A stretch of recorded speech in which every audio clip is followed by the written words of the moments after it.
શંખ ચલાવ આવ્યો હતો એ દોસ્તો.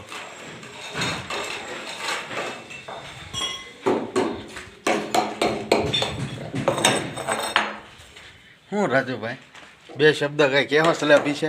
એટલે પછી તે કહું એટલે આ દુનિયાનો ભણો ખાલી સાંડ ભણો એક ડાક ની ચકાચક એમાં કાંઈ ન ઘટે. એમાં મગનભાઈ ના બે રોકા ને મગનભાઈ ના મોટભાઈ ને એક આટોબા કરીને છે ને એક નવાન છોકરો આવ્યો છે. કામમાં કાંઈ ન ઘટે. ને આમ કડિયા કામ કેવું છે? કડિયા કામમાં કાંઈ ન ઘટે. હા કોઈ ફેક બહુ સારું, અભિનંદન.